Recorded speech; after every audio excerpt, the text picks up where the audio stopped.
Bom dia, alunos e alunas.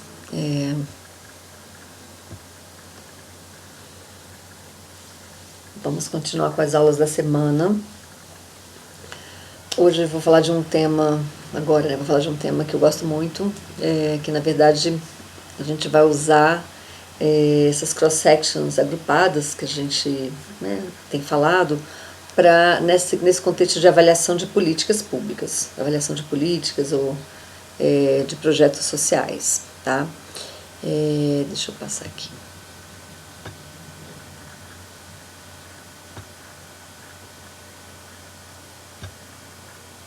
Sim, desculpa aí, gente, ficar mudando, só para ver se está certo. Bom, beleza. Então, toda vez, na verdade, que a gente pode ter situações dessa, né, em econometria, em economia, né, às vezes um evento acontece meio que por acaso, né, afeta um estado, não afeta outro estado. Ou então, acontece da gente ter um erro ao, vamos dizer, sortear pessoas ou convidar pessoas para participar de um programa, e aí por um erro, um grupo de pessoas que deveriam ter sido convidadas não foram convidadas, ficaram de fora. Então a gente tem pessoas muito similares às que foram convidadas que não foram, e a gente, com situações desse tipo, a gente acaba criando o que a gente chama de experimento natural. Vou falar um pouquinho mais para frente. Mas então nesse contexto, né, nesses contextos que a gente tem, então, dois conjuntos de dados de cortes transversais, tá? Eles podem ser coletados antes e depois da ocorrência de um evento. Normalmente é uma política, é um programa. Então, eles são usados, esses dois conjuntos, né, são usados para determinar o efeito causal do evento sobre os resultados econômicos, né? E é isso que, na verdade, a avaliação de políticas ou a avaliação de programas sociais quer fazer. Ele quer estabelecer essa relação causal, ele quer verificar se existe uma relação causal entre o evento, a política, né, e os resultados, né? Isso é muito comum na biologia, na agronomia, na medicina, né? Então, a medicina quer testar se um remédio vai curar uma certa doença. Na agronomia, ele quer saber se um determinado fertilizante ou uma coisa que mate as pragas lá vai funcionar para esse fim, né? Na biologia, bom, várias coisas. A gente quer saber se uma vacina vai funcionar. Então, basicamente, a gente está interessado em verificar nas ciências naturais, e a gente lá tem o controle dos dados, porque a gente pode fazer o que a gente chama de um experimento aleatorizado, né? A gente aleatorizar quem é que vai tomar o medicamento, quem vai tomar o placebo, né? Então, a gente seleciona aleatoriamente quem é que vai tomar o placebo ou o medicamento, e ali a gente está numa situação relativamente simples, do ponto de vista estatístico, de comparar os resultados.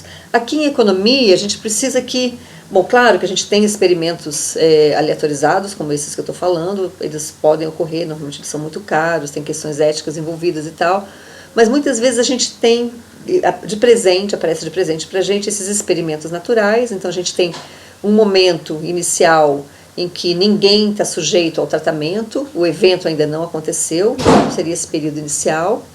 E depois a gente tem um segundo período, né, um segundo momento em que o evento aconteceu, ele atingiu um grupo de pessoas e não atingiu um outro grupo, certo? Então a gente está nesse contexto assim agora. A gente tem dois agrupamentos de cortes transversais e a gente, no momento 0, no momento 1, né, no primeiro momento, o evento ainda não aconteceu e não atingiu ninguém. Num segundo momento, o evento vai acontecer, ou a política, e ela vai atingir um grupo e não vai atingir o outro. Beleza. Então tem um exemplo muito legal no livro. O livro começa com esse exemplo que eu gosto muito, que é o efeito da localização de um incinerador de lixo sobre o preço de imóveis. Então tem o rumor da construção em 78, entrou em operação em 81, a hipótese de que os preços de imóveis próximos caíram em relação ao preço dos imóveis distantes. R-price é o preço do imóvel. E a gente tem aqui esse exemplo que eu já até falei com vocês, né? Eu acho que a gente já comentou esse exemplo com vocês no vídeo anterior. Então vamos lá. Eu estou pegando, né, para a gente pegar o fio da meada a partir daqui. Então a gente já viu isso, a gente viu, olha, aqui se a gente estimar um modelo apenas com os dados de 81, ou desculpa, Com os dados de 81, que é o período pós a instalação do incinerador, a gente vai achar uma coisa desse tipo, 101 mil, menos 30 mil, então indicando que realmente os imóveis próximos valem menos, né? Então, quer dizer, isso poderia ser um indício de que o incinerador desvalorizou nesse montante, né, os imóveis que estão próximos a ele, que são os imóveis que estão nesse raio de 4,8 quilômetros. Mas aí depois, claro, isso aí seria uma estimativa ingênua, né, que a gente chama naive. Essa equação não implica causalidade, né, porque se a gente olhar, os imóveis já custavam menos, né, então esse aqui são o preço dos imóveis em 78, que é o período em que foi anunciado, havia rumores apenas de que o incinerador seria construído, então ele já era menor, e a gente chegou até isso aqui, se eu não me engano, a gente chegou até esse estimador D1 aqui, né, e a gente viu então que se a gente subtrair a diferença, né, que existia antes da construção do incinerador para a diferença que existe após a construção do incinerador, ainda assim a gente tem esses menos 11 mil. Bom, beleza. Esse estimador é conhecido como estimador de diferenças em diferenças, e agora, na aula de hoje, no vídeo de hoje, a gente vai verificar como é que a gente pode chegar a esse estimador usando regressão, tá certo? Então, eu acho que foi aqui que eu parei, se eu não me engano, no último slide, na última gravação.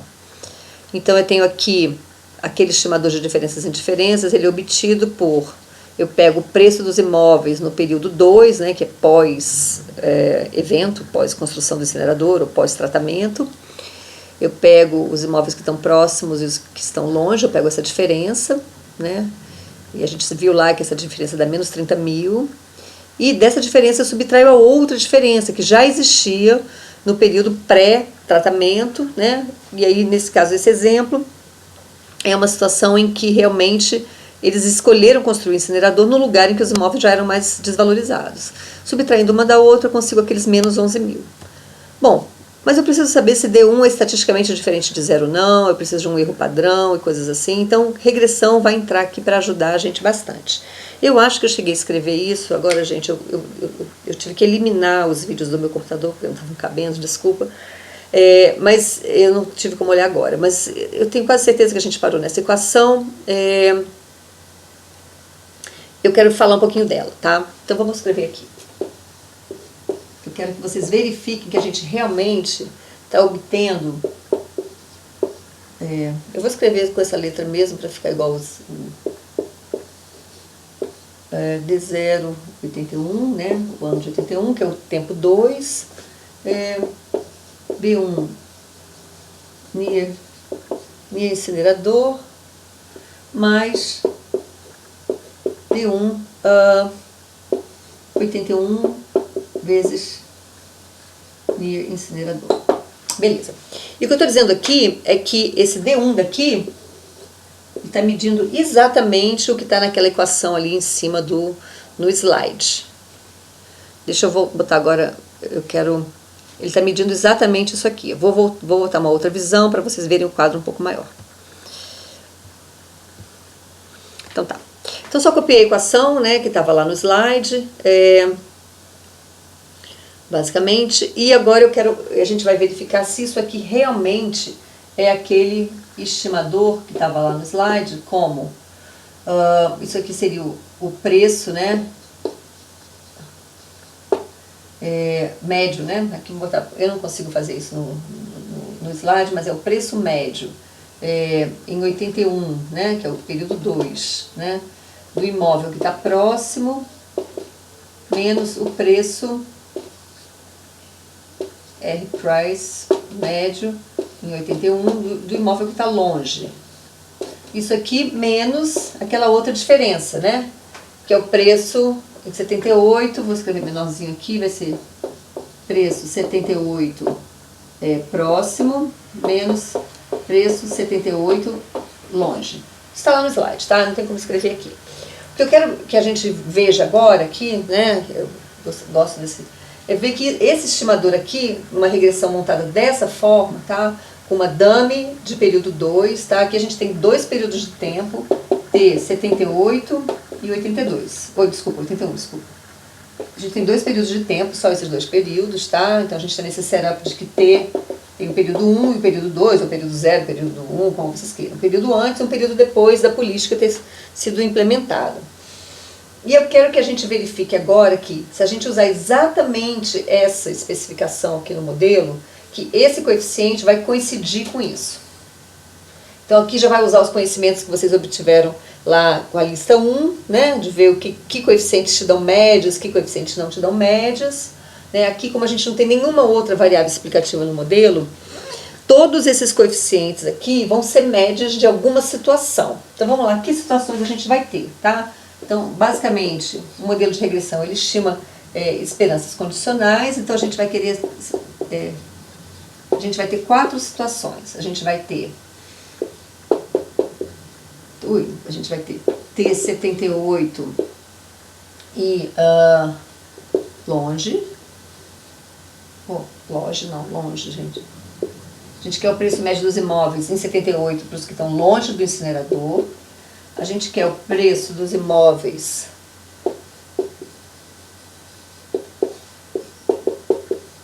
T78 próximo, né? Longe próximo, tá lá em cima.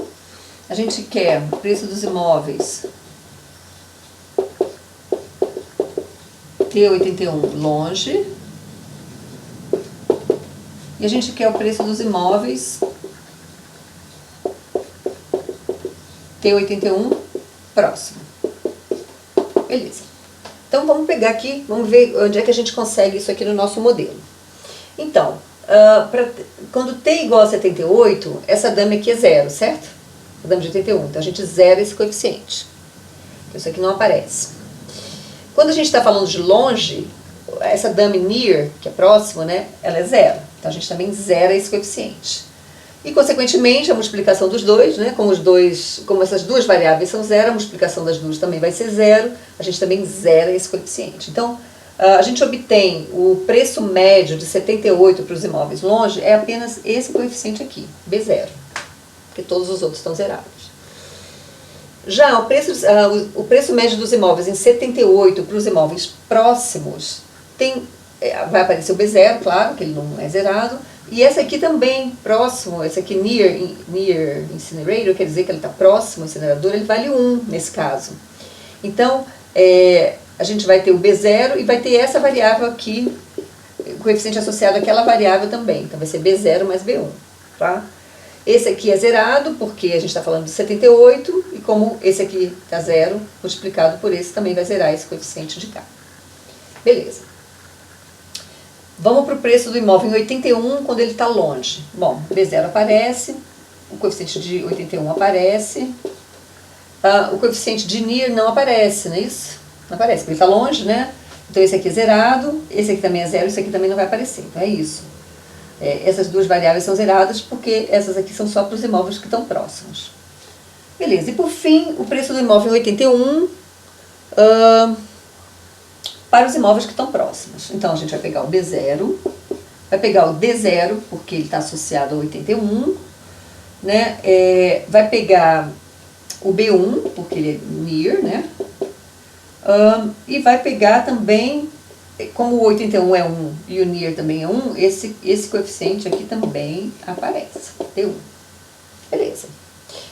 Tendo isso, a gente vai tentar fazer essa subtração aqui de cima, tá? Então a gente vai pegar o preço médio do imóvel, aqui tudo médio, tá? Preço médio do imóvel em 81 próximo, então em 81 próximo são todos esses coeficientes aqui, eu vou colocar B0 mais B0 mais D1 mais D1, isso aqui menos, é tudo assim, né? Tá aparecendo? Tá aparecendo mais ou menos, né? Vou fazer assim.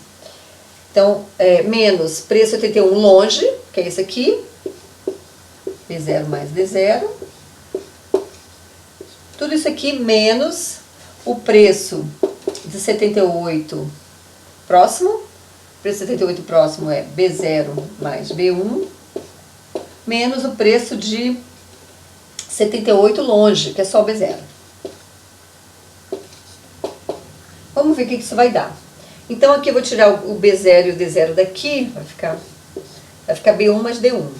Aqui eu vou tirar o B0 daqui, vai ficar B1, tá certo? Então vai ficar B1 mais D1 menos B1, que é basicamente o D1 que está aqui em cima. Então, a gente vê então que uma especificação desse tipo, tá, sem nenhuma outra variável explicativa, tá, é completamente equivalente a essa subtração, né, e o coeficiente de interesse é esse, é o coeficiente associado à interação do período 2 com a dama de tratamento, né, que está perto do incinerador. Aqui no nosso caso é o tratamento, é o que vai afetar, o que a gente acha que vai afetar o preço dos imóveis. Então, o que a gente quer verificar, certo? Então é isso, gente. Vamos continuar. Eu tinha que ter feito essa continha para vocês aquele dia. Não, ainda não deu certo. Deixa eu botar aqui. Agora vai dar certo. Sim. Vamos lá.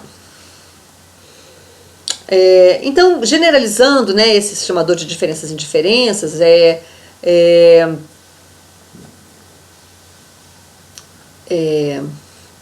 a gente pode dizer o seguinte: se a gente tem um experimento com uma atribuição aleatória, que a gente diz, né? A gente atribui aleatoriamente quem vai ser o grupo tratado, quem vai ser o grupo de controle, né? Então, quem é o grupo de tratamento, quem é o grupo de controle. Então, a gente pode simplesmente comparar as mudanças nos resultados dos dois grupos, né? Tratamento e controle, sem ter que se preocupar em ter esses dois tempos ou coisas assim, né? A gente atribuiu, vai lá e... Né? Agora, quando a gente tem, então, aqui essa situação similar na economia, que a gente está chamando de experimentos naturais, eu acho que vou falar um pouquinho deles em seguida, aí a gente está num arcabouço desse tipo aqui. A gente tem tempos 1 e tempo 2, tem os grupos A e os grupos B. A gente quer, na verdade, verificar, né, se vai ter uma diferença dupla, né, diferenças e indiferenças, entre esses outcomes. Isso aqui são outcomes médios, devia ter uma barrinha aqui em cima de todos eles.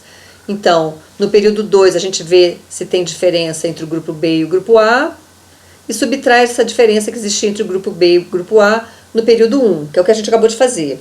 E a gente pode ver que, de forma equivalente, é a mesma coisa, tá? Vocês podem manipular aí todos esses termos e vão ver que vocês vão achar a mesma coisa, que vocês podem manipular à vontade, vão achar isso aqui também.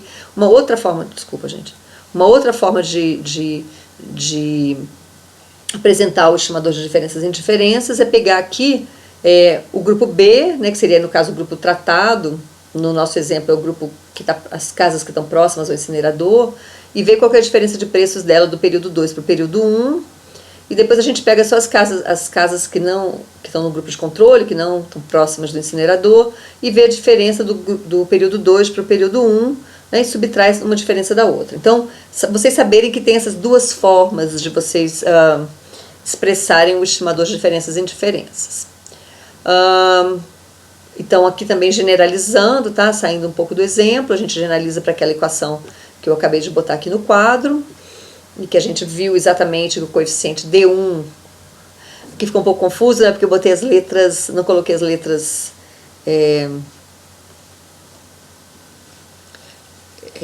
eu não coloquei os parâmetros, né? Como beta, delta, etc. Mas aqui, a primeira coisa que aparece é um parâmetro, e a segunda é a dama de tempo aqui, né? E a gente viu então aqui no quadro que esse D1 aqui da equação, ele será o estimador de diferenças também chamado de efeito médio do tratamento. Então, na linguagem de avaliação de políticas, avaliação de políticas públicas, né, que tem toda uma literatura recente sobre causalidade, etc.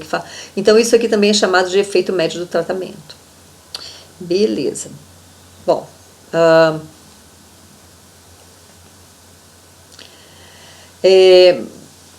então a gente viu que é equivalente, né? Assim, se a gente tivesse essa atribuição aleatória, bastaria realmente fazer aquelas duas diferenças, estava tudo certo. Quando a gente não tem atribuição aleatória, a gente quer controlar para algumas coisas. Então a gente quer que a gente esteja comparando, vamos dizer, as casas mais parecidas possíveis, ou, sabe, os indivíduos mais parecidos possíveis. E ele, inclusive, ele desmembra um pouco esse exemplo no livro, né? E ele no exemplo, deixa eu ver aqui o número do exemplo, gente, para vocês.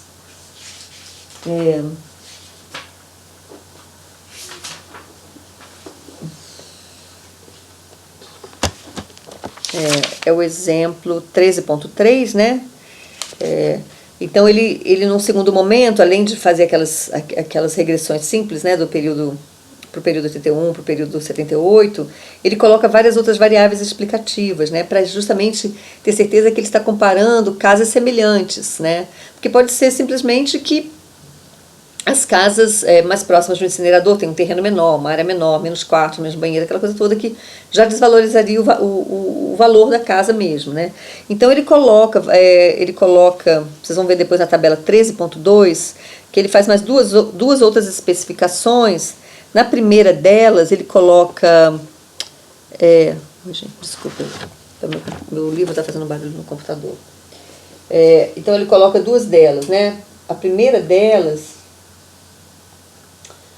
o primeiro conjunto de dados que ele coloca, na coluna 2, ele coloca idade dos imóveis,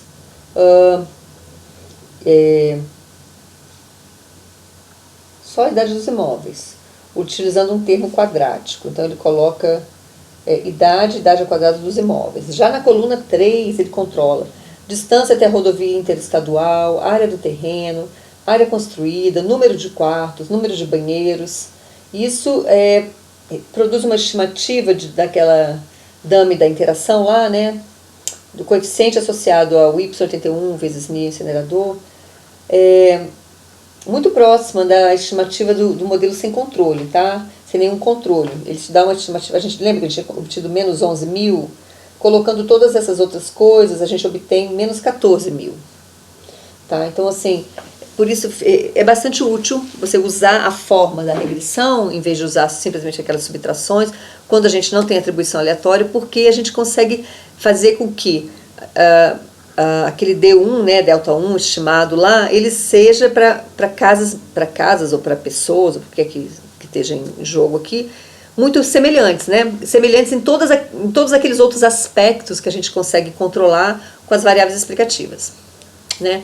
Então, variáveis X adicionais podem ser adicionadas à regressão para controlar para diferenças entre os grupos de tratamento e controle. Né? Elas também reduzem o erro padrão, tá, das estimativas. Então, você colocar mais explicação faz com que o erro padrão, né, porque a gente sabe que a soma de quadrados e resíduos vai se reduzir, com o erro padrão do coeficiente de interesse, que é aquele D1, ele também fica menor, né, então ele vai ter mais significância e tudo mais. E essa metodologia tem inúmeras aplicações, especialmente quando os dados vêm de um experimento natural ou quase experimento. Vou até botar acho que tem um slide só falando da definição de um experimento natural, que eu comecei falando lá atrás. Então vamos lá, experimento natural. Ele ocorre quando um evento exógeno, como uma mudança na política governamental, né, altera o ambiente no qual indivíduos, famílias, empresas ou cidades operam. Então foi aquele exemplo que eu te dei. Eles implementaram uma coisa em 2 estados vizinhos, eles são muito parecidos, um foi tratado, outro não foi tratado. Ou eles fizeram uma lei, isso é muito interessante, uma lei de ocupação territorial que afetou, vamos dizer assim, algumas regiões metropolitanas, algumas regiões lá geográficas, e não afetou outras. E às vezes a gente tem o limite dessas regiões sendo uma rua. Então, se você pega uma casa de um lado da rua e uma casa do outro lado da rua, a casa de um lado foi afetada pela política e a outra não foi, porque ali é o limite da região. Então, todos esses são experimentos naturais que a gente, como economista, se depara, né? E está nessa situação. A gente tem 2 grupos, são muito parecidos, um foi tratado, outro não foi, né? Então, o experimento natural sempre tem um grupo de controle, que não é afetado pela mudança de política, e um grupo de tratamento que é afetado pela política, né? Então, para controlar essas diferenças sistemáticas entre os grupos de controle e tratamento, necessitamos de 2 anos de dados, um anterior e um posterior à mudança de política.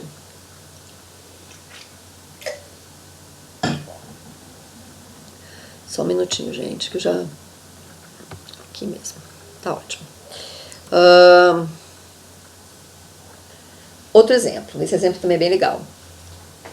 Agora é com pessoas, em vez de imóveis, né? Então, tem esse exemplo 13.4, tem essas leis de indenização trabalhista. A gente quer saber o efeito dessa mudança nessas leis sobre os prazos de afastamento dos trabalhadores. Então, lá nos Estados Unidos, é um exemplo do Meyer e outros autores, de 1995.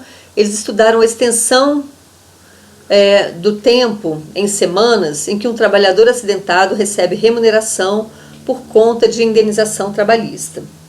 Então aqui eu acho que no Brasil, não me engano, mas acho que são 15 dias que você recebe o seu salário integral, e depois de 15 dias você recebe pelo INSS, que é então aquele salário, tem o teto do INSS, aquela coisa toda, nem sei se todo mundo recebe o teto. Mas aqui é exatamente isso, houve uma mudança de lei em que aumentou esse prazo, né, a extensão de tempo. Então, por exemplo, para um trabalhador que ganha abaixo do teto do INSS, lá, teto de aposentadoria ou de pensão, né, aquela coisa, para um trabalhador que ganha abaixo desse teto, ele não é afetado por essa política, certo? Porque assim, mesmo que ele receba pelo empregador dele ou pelo INSS, como ele ganha menos do que aquele teto, ele vai receber o salário integral dele. São os trabalhadores que ganham acima desse teto que são afetados, né, porque eles ganham mais. Então, a princípio, eles têm direito a 15 dias, com a mudança da lei, eles passam a ter direito a um mês, né? E aí, por um mês, eles vão ganhar o salário integral deles, em vez de 15 dias. Né? E é só depois desse um mês é que ele vai passar, então, a receber o teto do INSS. Essa é a ideia, né? Então, um aumento no limite não tem efeito sobre os benefícios para os trabalhadores de baixa renda, né, que estão abaixo desse teto, mas torna menos oneroso para um trabalhador de alta renda permanecer afastado recebendo indenização. Então, aqui as variáveis desse exemplo são log de duração, que é a variável dependente. Essas letras são terríveis, né? After change, isso que quer dizer, dummy para observações após mudança da política, e high earning, dummy para trabalhadores de alta renda. Então, bom, no momento 0 a lei não mudou, ninguém é afetado. No momento 2, quer dizer, no momento 1, no momento seguinte, né, no momento posterior à política, apenas os trabalhadores de alta renda são afetados, tá? Então tem isso. Então vamos lá. Então ele estimou esse modelo com aquela especificação, né, que tem a dummy do período pós-tratamento, a dummy que indica quem é o grupo tratado, né, quem vai ser afetado pela política, que no caso são as pessoas de alta renda, e a interação das duas, tá certo? E ele achou aqui um coeficiente de 0, o D, né, que é o coeficiente de interesse no caso, 0,191, com um T de 2,77, então indica que o tempo médio que o trabalhador de alta renda, que trabalhadores de alta renda ficaram sem trabalhar, recebendo indenização, aumentou aproximadamente de 19%, em razão do aumento do limite dos ganhos. E ele chama atenção para o seguinte: a gente consegue uma estimativa bem precisa do efeito dessa mudança, né? Tem um T significante a 5%, a 1%, na verdade. Mas mesmo num modelo em que o modelo como um todo explica muito pouco justamente esses períodos de afastamento, porque na verdade o modelo não tem coisas do tipo quão grave foi o seu injury, né? Quão grave você está incapacitado de trabalhar, né?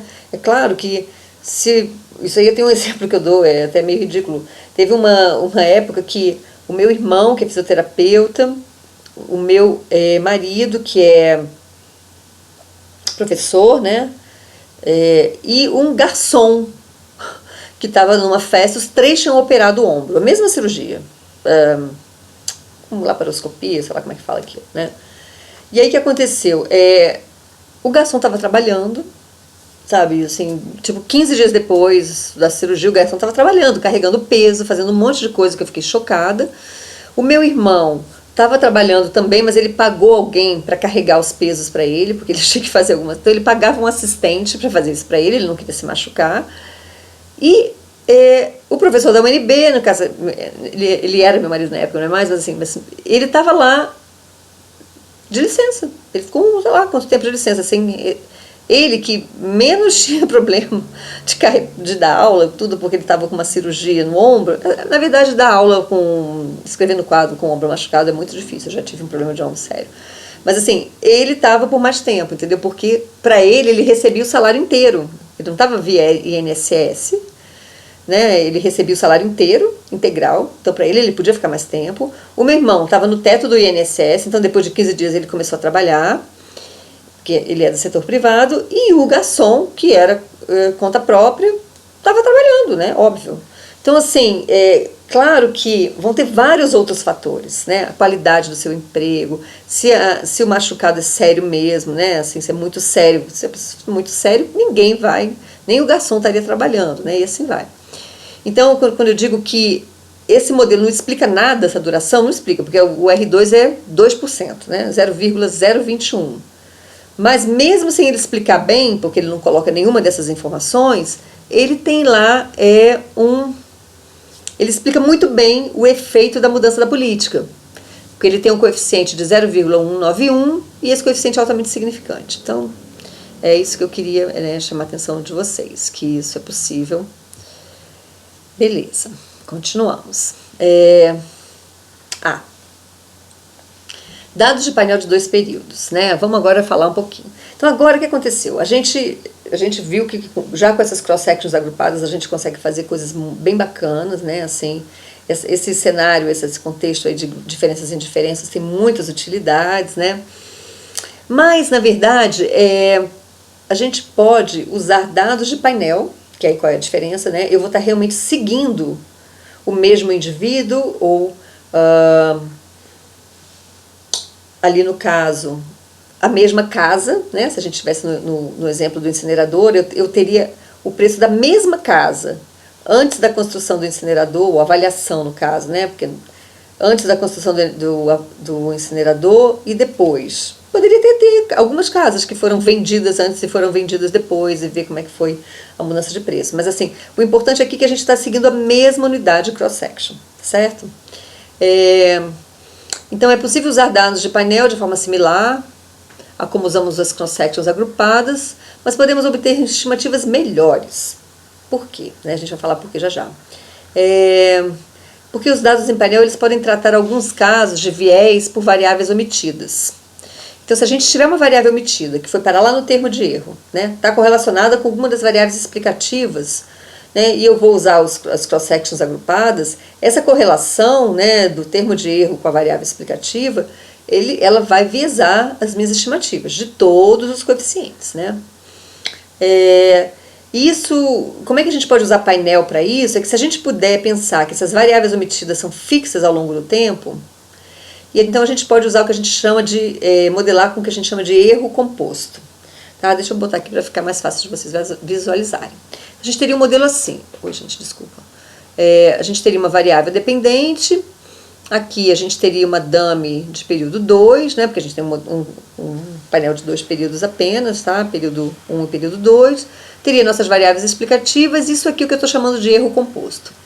Então, o novo erro aqui, que a gente chama de V e T, ele tem um componente que é fixo no tempo, que ele é intrínseco do indivíduo. E tem um componente que a gente chama de erro idiosincrático, que é aquele que varia no tempo, que é um erro parecido com o que vocês estão acostumados, né? Como o painel tem essas duas dimensões, a cross-section, que é o índice I aqui, e a temporal, que é o índice T, né? O erro também vai ter essa dimensão IT. Só que a gente está dizendo que muitas vezes tem um componente intrínseco. Então, se eu estou falando, por exemplo, de sei lá,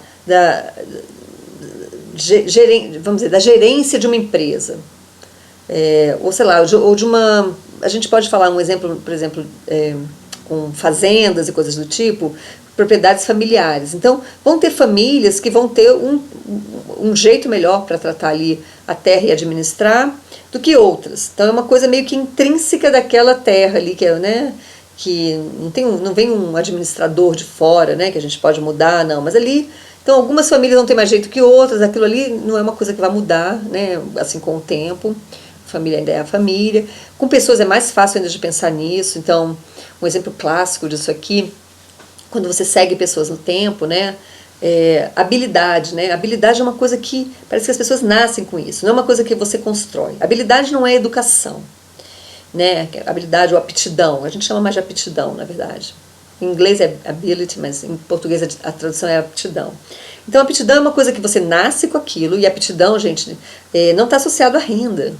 Você pode ter pessoas com aptidão, claro que às vezes a renda ajuda a desenvolver algumas aptidões, tá? Mas assim, se você pegar pessoas ao nascer e olhar, observar ali com crianças até 1 ano, né? Porque na verdade cria-se já um gap enorme. com o que acontece com as crianças de 0 a 3 anos, dependendo de como elas são tratadas, tá? Mas assim, se você conseguisse medir a aptidão no momento de nascer, ela não estaria correlacionada com renda, tá? Claro, a partir do nascimento, do jeito que a criança come, do jeito que ela é estimulada, se ela, né, se ela fica o dia inteiro na televisão, ou se ela fica presa, não consegue se mexer, isso já afeta as aptidões dela. Mas o fato é, a aptidão é uma coisa intrínseca da pessoa. Não é educação, não é só background familiar, é uma coisa que está na pessoa, tá?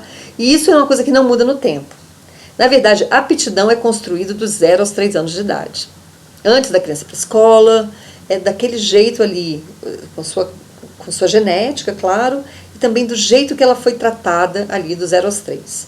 Então, muito fácil pensar nesse componente do erro, né? A aptidão não é uma variável observável, que está lá fixa no tempo, é intrínseca ao indivíduo. Então, tem esse componente aí é muito fácil pensar num componente aí em dados de painel. Então, eu dei o exemplo das empresas familiares, né, das propriedades rurais familiares, dei o exemplo da aptidão no caso de indivíduos. A gente pode pensar em algumas outras situações que isso também acontece. Então, voltando aqui, então, se pudermos pensar que as variáveis omitidas são fixas ao longo do tempo, então podemos modelar com erro composto. Então, o erro composto é isso aqui, tá? VIT, AI mais o IT, né? O erro aí de um painel de 2 períodos. Se o AI for correlacionado com as X, né? Então, MQO será viesado, já que aí parte do termo de erro.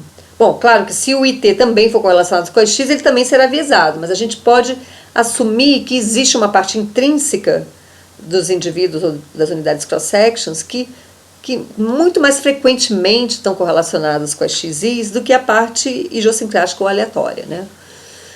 Então, esse aí ele é chamado de efeito não observado, ele é chamado de efeito fixo, ou ele é também chamado de heterogeneidade não observada. E o IT é o erro idiosincrático ou aleatório, que a gente está acostumado. Beleza. O que a gente faz? A gente realmente tem painel, de 2 períodos, aqui no caso, a gente está seguindo o mesmo indivíduo, né, no período 1, período 2, a gente pode simplesmente eliminar o efeito não observado por diferenciação. Né? Como é que a gente faz isso? A gente pega, deixa eu até escrever aqui, acho que vai ficar claro dali, mas eu vou escrever aqui de qualquer maneira, só para chamar a atenção, né, dessa fórmula, como a gente chegou nessa fórmula. Só um minutinho, gente. Tem que copiar para depois botar na outra visão, né? Então vamos lá, a gente tinha YIT igual a beta 0. Deixa eu até voltar aqui, que fica mais fácil de copiar isso aqui. Mais delta 0 D2T mais beta 1 X IT1, é isso? Mais beta K X ITK mais AI mais o IT, tá? Vamos partir dessa aqui.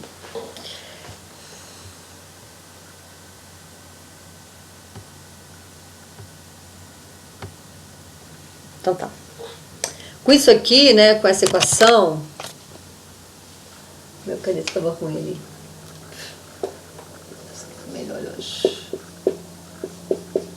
Com essa equação aqui, né, então a gente tem isso aqui para t igual a 1, igual a 2. Se a gente diferenciar essa equação, pegar a primeira diferença, então a gente vai chamar de delta y e t vai ser igual a, como são só 2 períodos de t, isso aqui vai ser y e 2 menos y e 1. Pera, gente, vocês não vão enxergar nada, deixa eu pegar uma caneta mais forte. As duas canetas acabaram na mesma hora. Vai ficar, na verdade, assim, né? Eu vou deixar.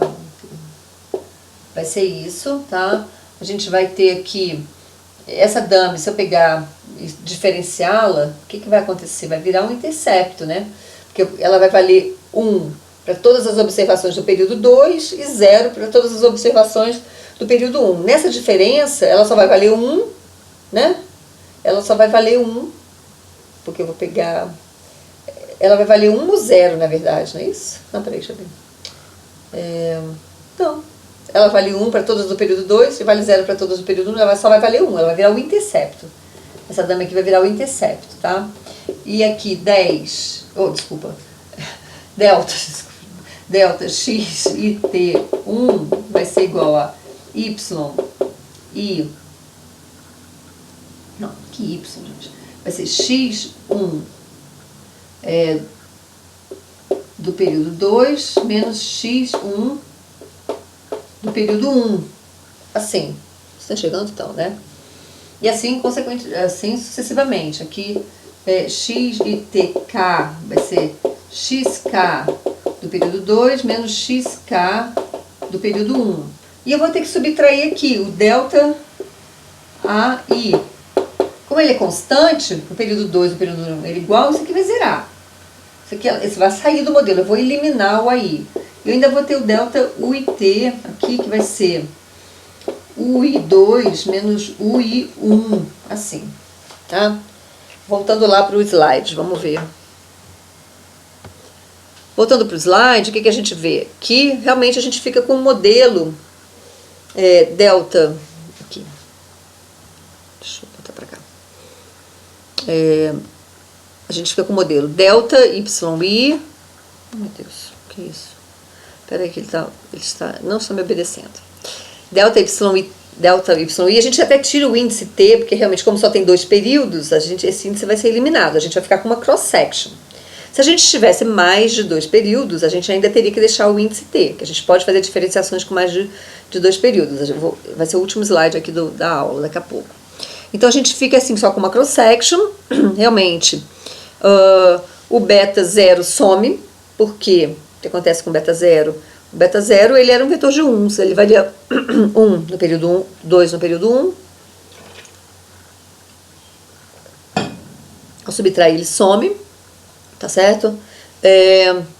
Mas em compensação, aquela dummy D2, né, do período 2, ela valia 1 para todas as observações do período 2 e 0 para todas do período 1.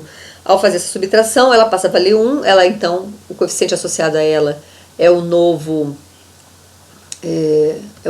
intercepto, né? Os betas estão aqui todos bonitinhos, o AI some, porque também ele era constante, né? A gente não observa, mas a gente assumiu que tinha essa parte constante, e que essa parte constante é que estava correlacionada com a x, então ele desaparece na subtração e ainda fica com o delta UI.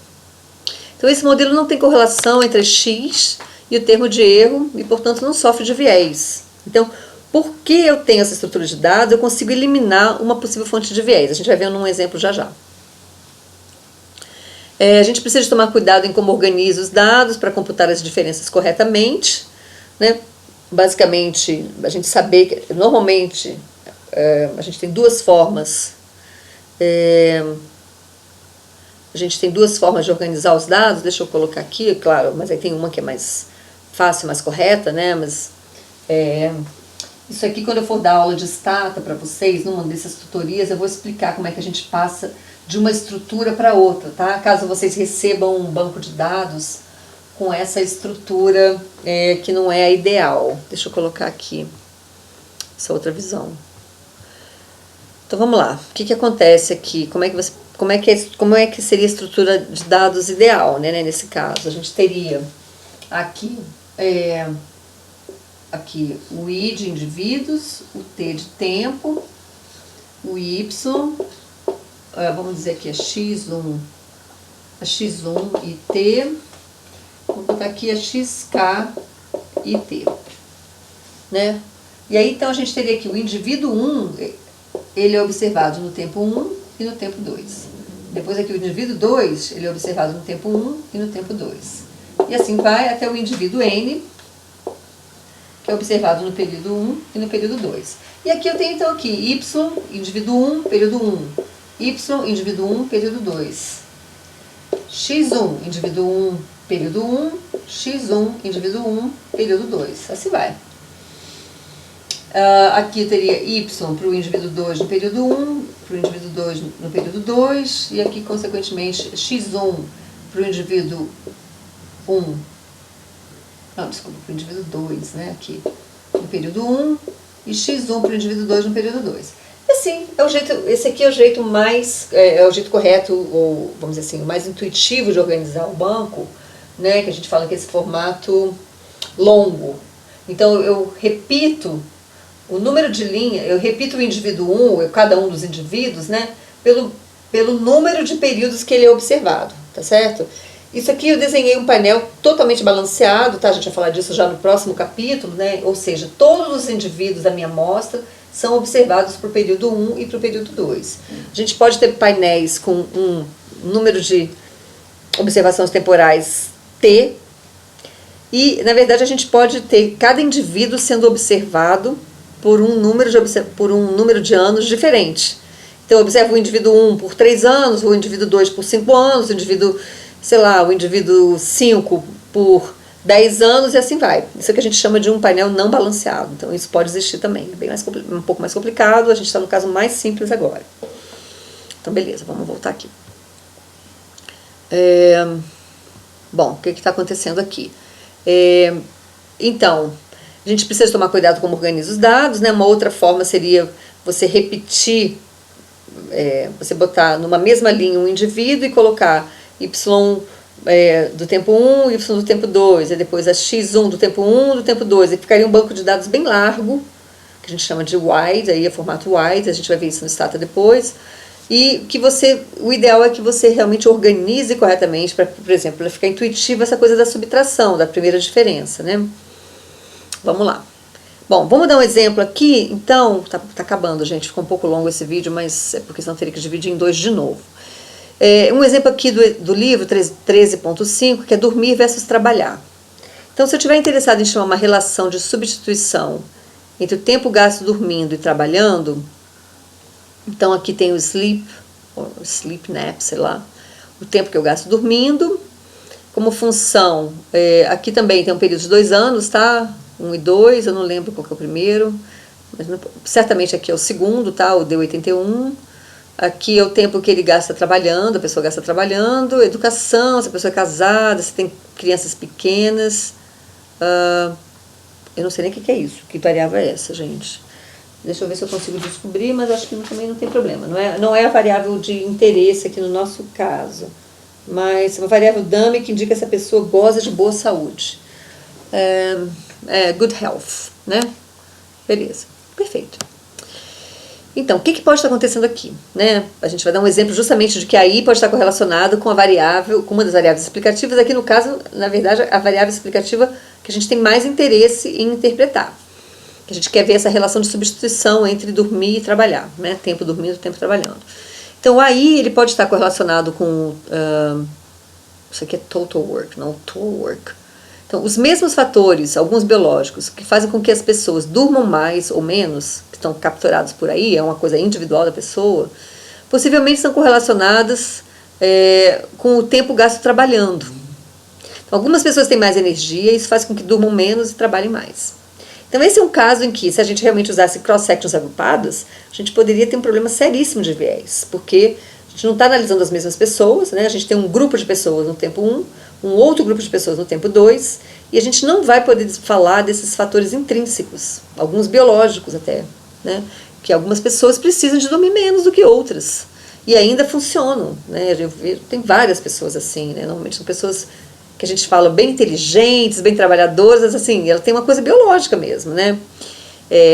Outras têm que dormir 8 horas por noite, aí pronto, claro, já tirou metade, sei lá, 3 horas de trabalho em relação a outra que não precisa dormir 8 horas por noite. Bom, vamos lá. Então, isso aqui é para ilustrar, se vocês olharem lá no exemplo do livro, ele vai mostrar como é que é a estimativa, também de primeiras diferenças, né? Só que ali eles vão conseguir controlar para esse efeito. Então, vão ter uma estimativa muito melhor com esse painel de 2 períodos. E por fim, tá, já jogando a bola aqui para o que a gente vai fazer no próximo capítulo. No próximo capítulo que a gente vai começar a falar de painel mesmo, a gente pode estender o método para mais períodos de tempo. Simplesmente a gente vai diferenciar os períodos adjacentes, né? Então, se temos 3 períodos, eu vou subtrair o período 1 do 2, o período 2 do 3, e assim eu vou ter duas observações, né? Vou ficar com duas cross-sections ali. Mas de alguma forma elas vão estar interligadas, tá, gente? A gente vai ver quando for falar de painel. E eu vou estimar aplicando mínimos quadrados agrupados, né, que é aquela agrupamento de cross-sections, né, só que agora as minhas cross-sections são essas diferenças, né, de períodos adjacentes, assumindo que os delta UTs de cada indivíduo são não correlacionados ao longo do tempo.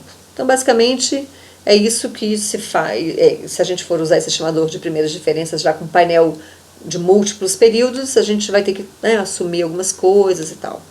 É isso que a gente vai começar a fazer semana que vem, gente. Então, vamos parar por aqui.